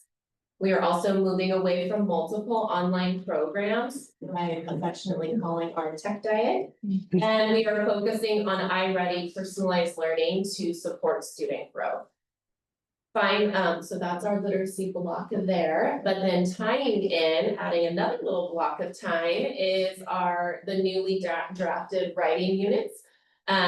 We are using the Writers Workshop model to build student voice and confidence in writing. So this is a separate block of writing, allowing students to focus on how to write while completing like a response to reading writing during the literacy block that was provided during Flex.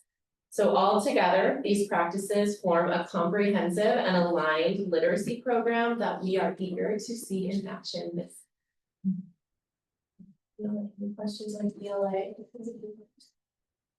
And just a comment, it's near and dear to my heart, so thank you. And I think the idea of getting back to the basics makes a ton of sense.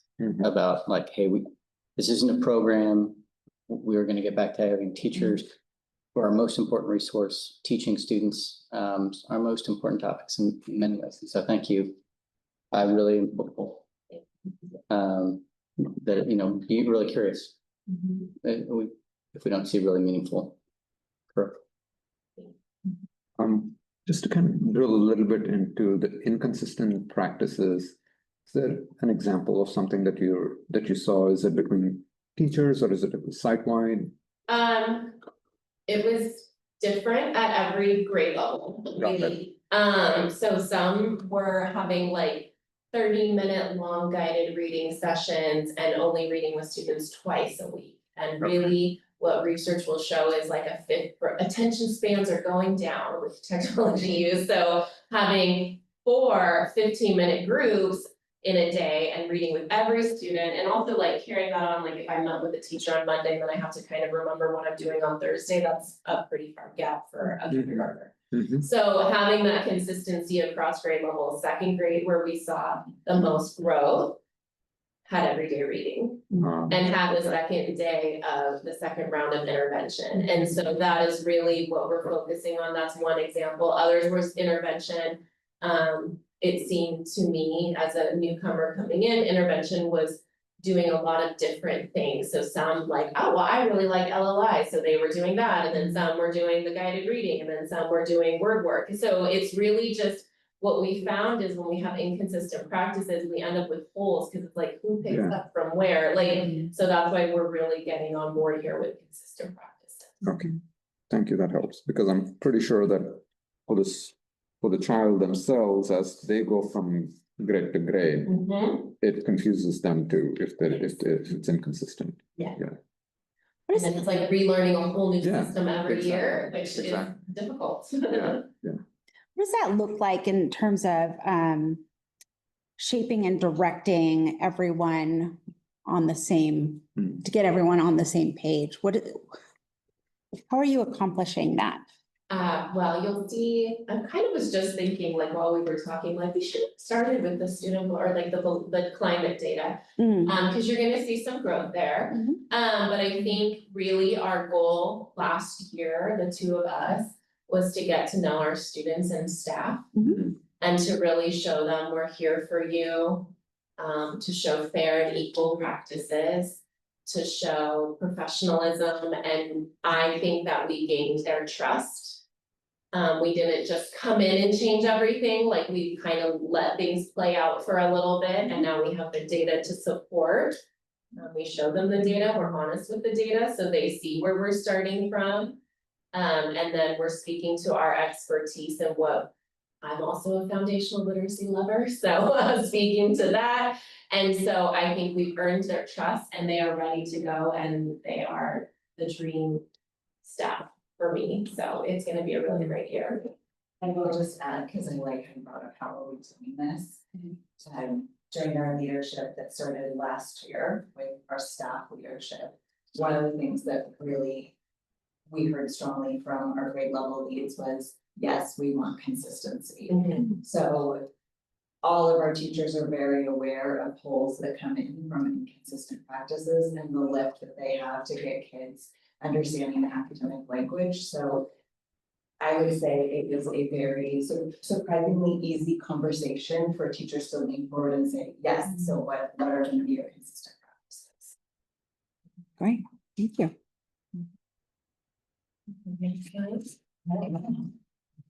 So when we look at our data, we see where we were last year. We're at 49% met or exceeded math standards. You will notice that is a dip. So I really appreciate Latimer sharing that it took 5 years to be able to come here and share with you growth. So when we think back to the conversation we just had on consistency, this is something that we saw as a major opportunity for growth for us as a site to lean into using Eureka consistently from kindergarten through fifth. So our students really do have that academic language, understand strategies, be on standard algorithm, how can they really lean into that? And have the conversation, not just writing it down on a worksheet. So you do see that we have a goal to get back to 1% up from where we were to get to 59%. And we'll take the next one. You'll see dips in all of the subgroups. So that is the one subgroup that stayed closer to where they were the year before. So I want to take you through, we have ambitious goals, but we really believe in our staff and our students. We're fully committed to making sure all of our students have success. And as you know, from the work you've done, giving students the opportunity to have on grade level tests and giving them the support to get there is really where we're moving the conversation in terms of math. So for us, the next one, grades to be with. Within math, we're also looking at that tech diet. So really thinking where students are spending time and how is that actually meaningful and where are we gonna see that growth in data. A big cultural shift that we have laid the foundation for is for our staff to be comfortable with looking at data and talking about data, not as a reflection of performance, but to get curious and say, how do we use this to move students to go forward? So to meet our goals and best support all of our students, we're really renewing that commitment to Eureka. And when our staff are implementing different programs and strategies, just like we saw in ELA, there are major gaps and holes. And if students come into first grade not understanding what a number ball is and having that fluency of text between 10, makes it really hard when they start the foundation in second grade for arrays and then third grade for multiplication. If they don't understand how to be comfortable with numbers and to say, do I need support for this? So looking at Eureka allows us to have strong and coherent foundation in math all the way through, and we understand with the math adoption that will change. But what won't change is the consistency of having a site that really is moving into the same curriculum and understanding what are the that students need to have as they move up through their time with us. During our data collaborative times, as mentioned, teachers are really looking at data, having that hard conversation of, this is interesting, what's happening here, or why is second grade having that shift and that increase, and what could we learn from that grade level? As noted earlier, we're streamlining our online programs, and really what we're looking at is iReady. Our research shows that if students are spending 40 minutes a week on iReady, it will move them into their on-grade level and a little bit more pushes them at the stretch. One thing that Payne is also doing this year is we're implementing homework. And so we've reclaimed that as something that is very exciting as a connection to home. We've actually seen parents really being on board. Fifth grade launched it before anyone else, where worksheets are going home, whether it's exit tickets or problems. So there is the opportunity for parents to see, oh, you really need help with this, or how can we do that? And then it's coming back into the classroom every day. So teachers have that opportunity to see, where are we and where do you need support? So that has been a really nice shift for us. In addition, we also have our TOSA, who's primarily focusing on supporting students, supporting teachers in literacy, but also working with all of our teachers and structures to really maximize that instructional time and how to pull small groups and make them very meaningful for our students that need that lift and are a couple of grade levels behind, or maybe really need work and understanding how to organize addition and subtraction to get them to the next level of being able to do long division. In addition, many of our veteran teachers have expressed a lot of appreciation for spiral programs. So you may remember board math. It's something that was around in Moreland before, and we're looking for ways to keep the conversation coming back so that we noticed in our data students were really lacking in geometry, which typically happens towards the end of the year. So how do we keep these conversations going? So where it's not just you hit a topic once and you never come back to it, and keeping it alive through conversations, maybe table projects or individual projects where students are revisiting those topics. In terms of other strategies that we're looking at, it's really about making sure students feel confident and proficient and understand their individual goals for where their growth is in the math. And teachers are using problems of the day, fluency practice, and math themes to really build that consistency and growth for our students. Before you move on, I just want to applaud the reclaiming of the homework. Obviously, families are juggling a lot of commitments and obligations and, you know, a lot of moving parts in the evenings. And so I know it can be a challenge to kind of balance, right? But it's such an important way to engage parents in, like Brian was mentioning, in their children's education, right? And so I know it's a balancing act for sure. But I'm excited that that's happening. Me too. Our teachers were really on board, and I think it really helps when you want to have that level set conversation of actually where the parent's child is performing. And you can say, oh, what have you been noticing at home? Tell me how the homework has been going. Well, let me show you what I'm seeing in the classroom. And then it's not so much the gap where parents come and thinking their child is performing here, but really they don't have the skills yet. Do parents know this data? Like, so I mean, so I know that when we talk about data, we all immediately kind of get a little verklempt. It's really tough data. So we can't blow by and be like, wow, this is hard. Do parents understand kind of the state of affairs, and how do you invite them into that? Because one of your ways to move kids forward is to really get parents energized around it, but there's also a concern about, well, how energized do I want parents to be around this topic? So how are you navigating what's your strategy? Because on one hand, it could easily be like, hey, we all got to get in the room and we all have to talk honestly about what this is. I think we could show the data. I didn't show the exact numbers, but I could. It's the truth. It's there. Anyone can find it on the internet. So I feel like we could share with them. But what I did do was show them all of this. So I didn't necessarily show the numbers, but we're going to talk about this in a moment, but we had our first coffee with the principal, and what we used that opportunity as was we introduced ourselves as like moms and humans and people, and we get how life is with homework, but then we shared like, okay, now we're here, it's in year 2, and here are our goals. And we talked a lot about the consistent practices and the homework, and as I was speaking, I could see a lot of heads nodding along. So I think they're with us, but I actually think that that's a great idea, it just didn't occur to me to share the actual data, and so I have a home and school club meeting tomorrow morning. But I'm totally happy to talk about it and share, and actually, one of the things that we were just talking about today is how at our next staff meeting, I wanted to share the SIPSA with the staff, because like, this is what we've said, like, you know, like we talked about it in data collab, but I think this is a little more comprehensive, and so we wanted to share with them what we've done. Of course, the school site council that approves the SIPSA is aware of the data, but I think getting it out to more families, I think that's a great idea. That's not a recommendation. I'm simply saying like, No. if you want, if you want to move people with urgency, this Yeah. data says It's urgency. we have urgency in what we need to do on behalf of kids. So how do we get the right tone and tenor for the community to understand that, for students, teachers, students, and parents to all see it somewhat similarly, you know, so anyways, that's my only perspective is Yeah, that. I like it, thank you. So, from my point of view, yeah, as Brian said, you know, it's tough data, but I also want to recognize that, you know, you guys are being straight up about it, and it's like, this is it, but it's also a first step in a journey, right? We all recognize that it's not going to be, you know, snap your fingers and things happen. It's not that at all.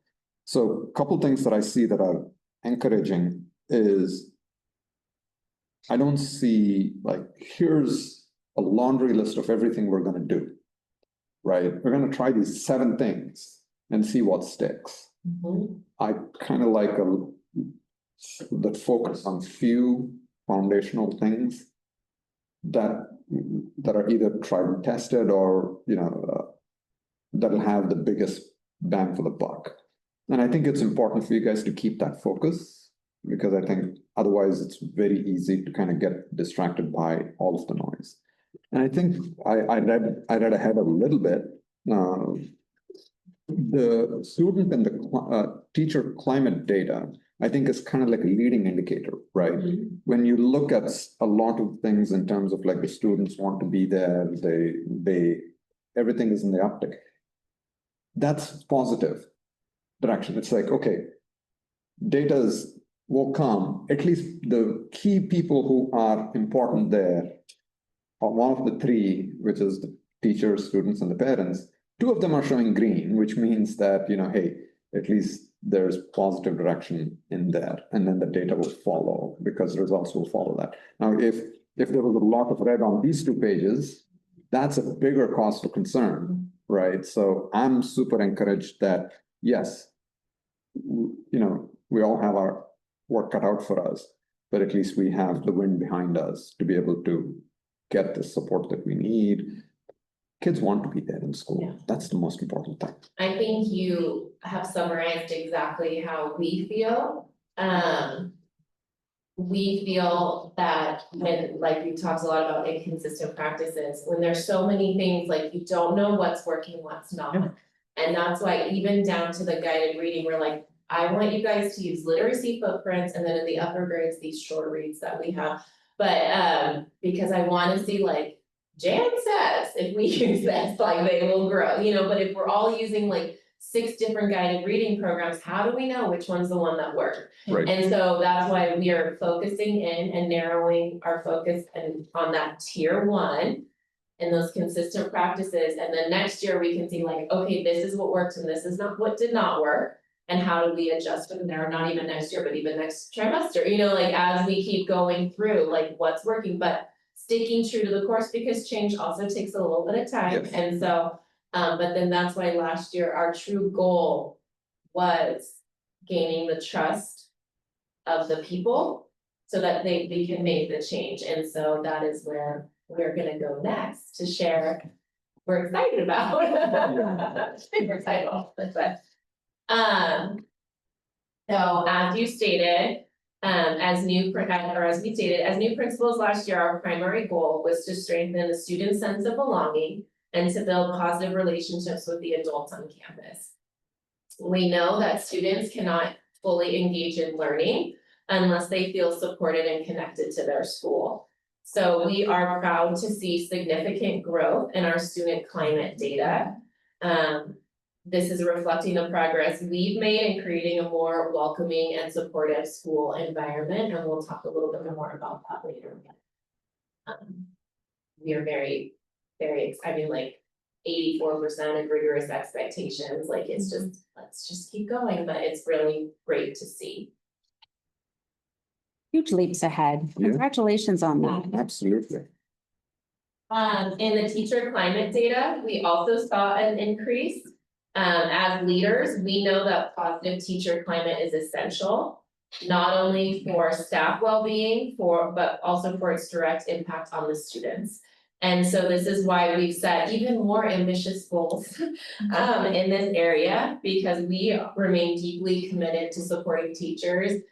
And I mean, like, we were just trying to keep our heads above water last year, so even to see this amount of growth, we have really high hopes for this year as well, because we have been far more present this year than we even were last year, so we're already on the upswing here. And if I remember correctly, when I was at the fall site visit last year at Payne, I think you guys had the most number of new teachers. We still do. Yeah. So, yeah, it's that could We be, knew last year, we have 6 new this year. could be a double-edged sword, right? Yeah. Yeah, it could be, hey, you could establish a new culture, but it takes a little bit of time to do. Yes, Yeah. we are all excited. Awesome. Here we are.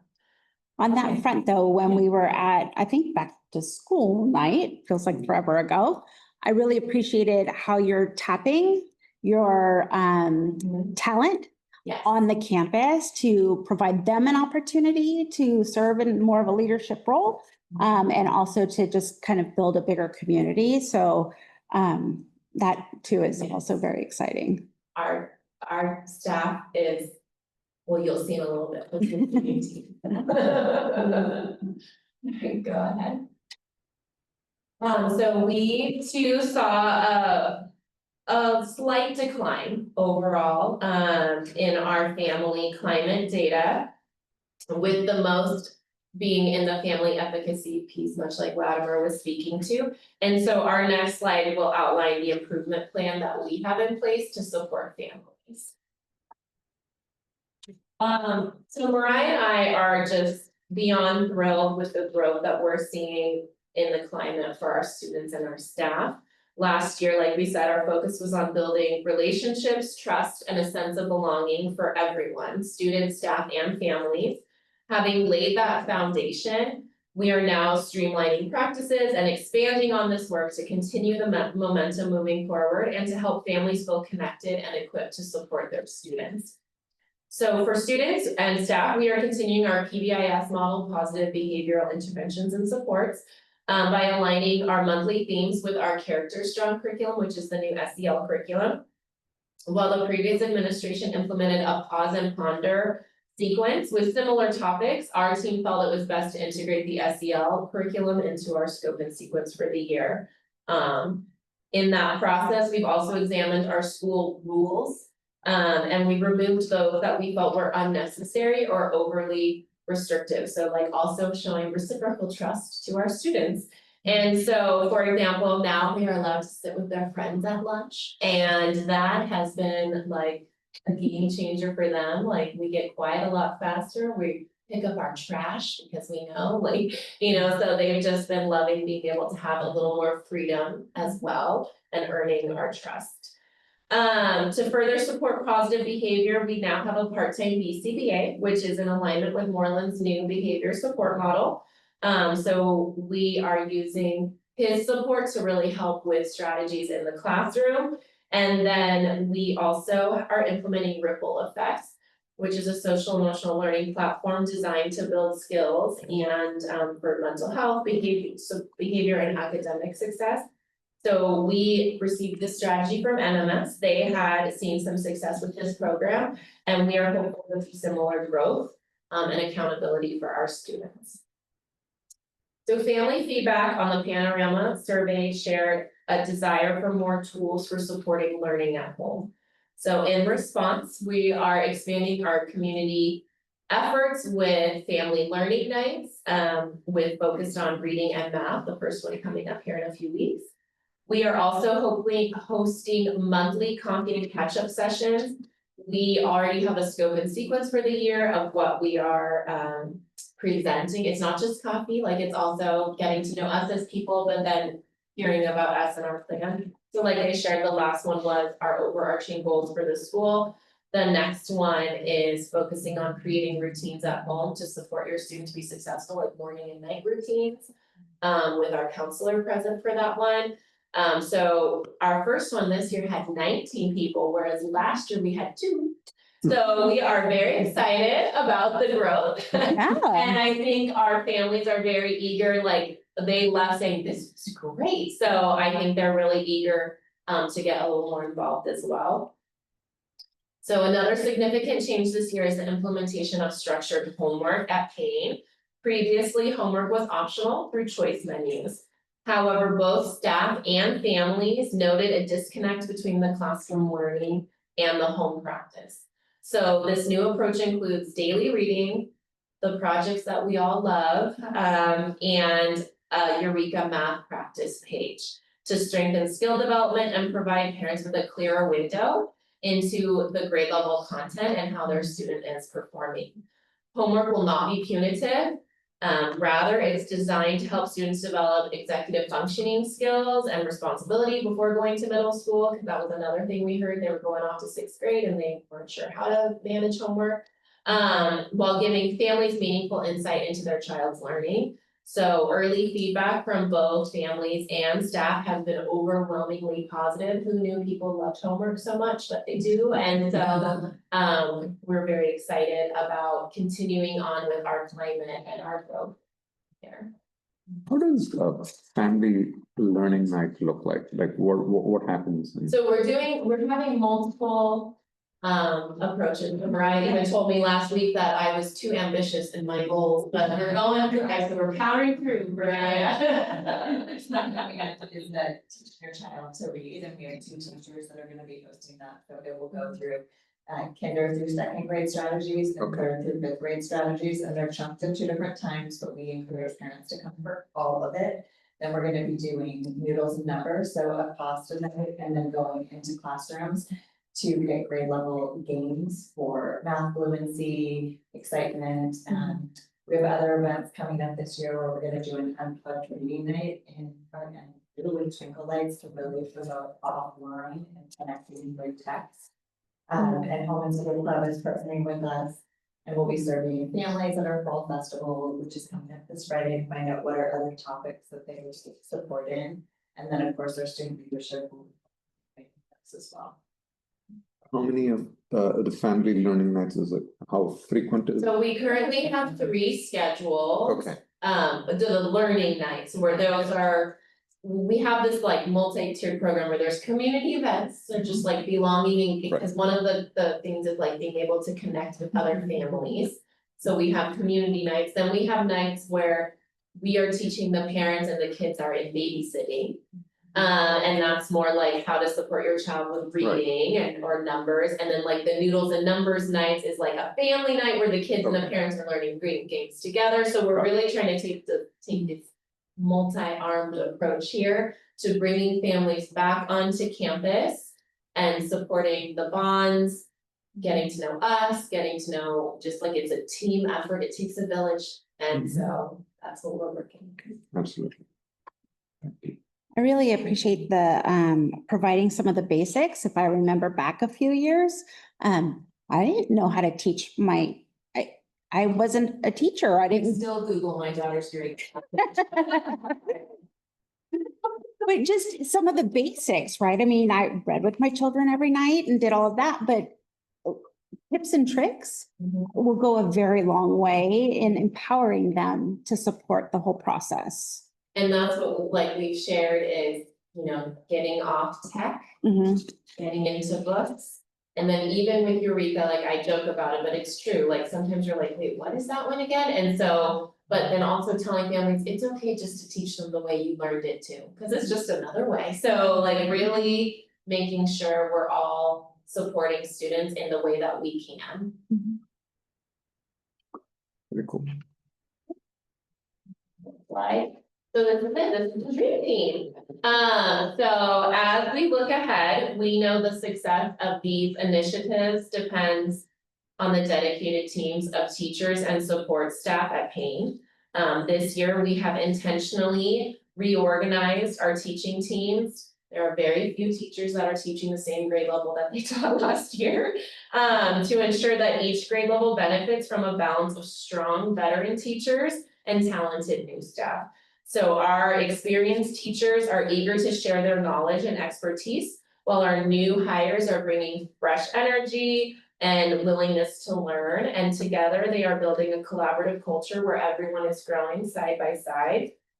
We are proud, truly proud, I could get emotional right now, but truly proud of this team and the commitment that they've shown to the changes we've introduced this year.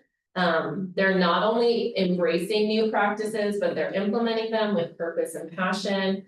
They bring their balance of expertise, enthusiasm, shared commitment. When Michelle read Joanna Simon's comment earlier, I just got teary-eyed because like, yes, thank you. We are confident that our students and staff are feeling the positive impact throughout the year, and we're excited for that. You know, when we need to kind of rally around kind of a schools, the question is really, how can we help? You know, what would be most beneficial from, you know, board level? It would help support you in your community at this time. Do you have a sense for, you have to answer that right the second, there's not an idea, but is there a way in which something comes to mind?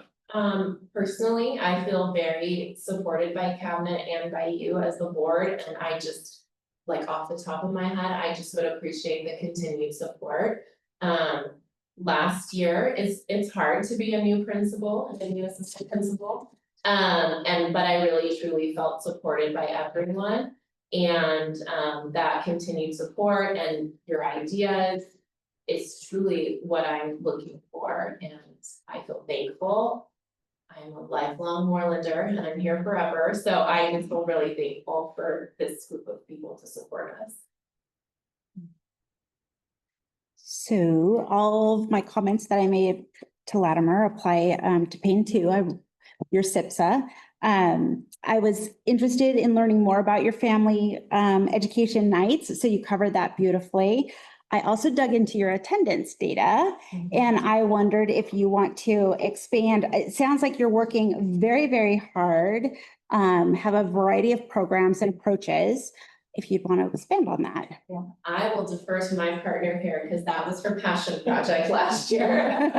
Actually, I learned a couple of Fridays ago of going to Santa Clara's attendance workshop, which I didn't realize the only assistant principal there. And people said, how did you get here? I said, well, this is something that I'm really passionate about. I think the biggest thing that I learned from our community, and Jenna has said this in conversations too, is just a witness. Parents totally shocked when they're getting a letter, but my kid's only been out 3 times. It's like, yes, but they're an excuse. So really educating parents. One of the things that we're launching this year is after the September data poll is pulling in all the kids that have had low attendance and inviting them to a lunch club to just talk about like why is attendance important, but it's really just having a fun lunch together and then providing resources. So do you need an alarm clock? Do you walk to school here? And kind of creating that conversation early to see if maybe it's something. We learned some of our kiddos that are coming really early are second graders that are walking on their own. So if they didn't pick up when their parents come home, they're running late, so they're leaving the house when their parent leaves and therefore they're at school.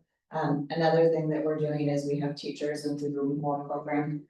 We're going to be launching a morning and an afternoon homework support. So really families all have that equal access, especially through ELO money, to make sure that students get the support that they need, but really engaging students in that conversation. We do brag tags for PBIS, so it's another thing that we've thought about for attendance, really celebrating what does it look like And then we're gonna be interviewing the TK, the students on what they're learning, to send out a video to parents so that they understand TK and kinder attendance is really important. Because it does correlate to high school attendance. And when we tell parents in their first welcome meeting for kindergarten, I think you can all agree, you want your high schoolers to go to school, they're like, oh yeah, it's like, so they have to come to school. I remember you mentioned last year, you were doing a lot of proactive community reach out. Are you continuing that this year as well? Yes, a lot of conversations with parents and really just see how can we partner with you, what support do you need? We were able to get transportation for a couple of students last year, and that really shifted them from being at the DA level of attendance support needed Right. to rising above and attending school and attending summer school every day. So for some parents, just that continued, I'm gonna walk forward with you, what support do you need? We also have a third grader, who was chronically absent and late last year a lot, and this year her teacher is really engaging her in these morning activities, and so she's been on time and her twin brother has not. And so we are really like, we were like pumping her, like, we're so proud of you. And then today he was on time, and it was just like Larry was saying, when you're like, the bell's about to ring, and he starts going. So we're also just supporting students and letting them know that we're here for them and they belong. There's reference to a comprehensive attendance monitoring system. Is that just looking at daily attendance and kind of watching particular trends and? So, and then the other thing that we're breaking down for parents is what percentage their student is at school.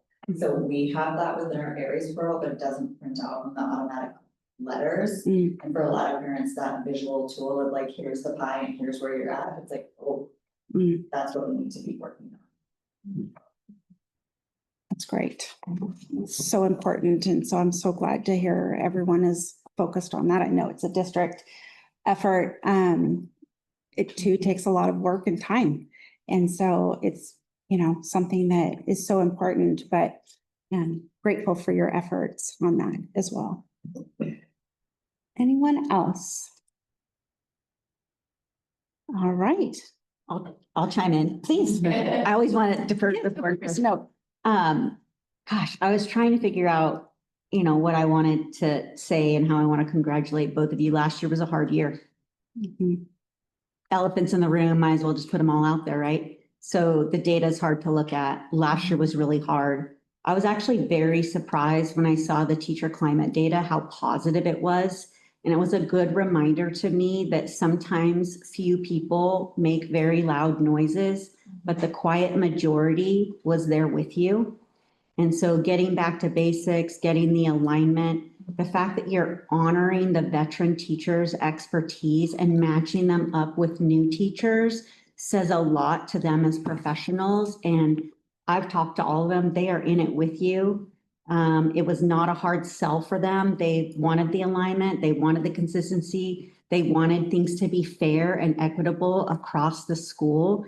And it showed up in the data in a way that it was a good reminder to me to be like, okay, what's the data actually say about how teachers are feeling versus maybe what we might be hearing sort of out on the street. And so I just want to congratulate you for respecting your veterans. I think went a long way. They are 1000% in it with you. And I'll just give a shout out to the teachers because it takes a lot of work to kind of turn this around and trust the principal and assistant principal to go in a direction that is different from where they've been before. And I love the back to basics approach. I know it's going to work. It may take some time. I'm hopeful you'll see some results, you know, this spring, but just congratulations to both of you. It's been a lot of hard work and we are here to support you. Thank you. All right. It is recommended that the Board of Trustees approve Payne Elementary School's 2025-26 school plan for student achievement. Any questions or comments? Hearing none, do I have a motion to approve? I'll make a motion to approve Payne's 2025-2026. In a second, I'll second it. all in favor, say aye. Aye. Aye. Fabulous. Thank you. Good job. And they get to go home now, right? Go. Okay. Go. Nice job, you guys. Absolutely. Thank you. Michelle and Guy, please. Yes. Yes. Yes. My goodness. Yes. Started that payment right off. Yes. And I already can get right back. Oh, that's cool. Oh, no. Not you. Night. Bye, guys. Night. Enjoy the rest of your evening. Bye. This side stays.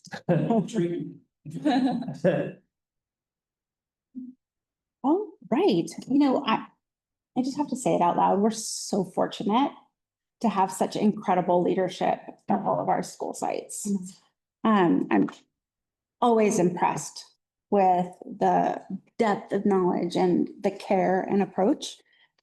Just amazing. We're lucky. I agree. It could very well be a doom and gloom kind of a presentation, Mhm. but it recognizes the severity of the situation, but also an optimism that is very necessary here. Like, we could do this and we're all in it together.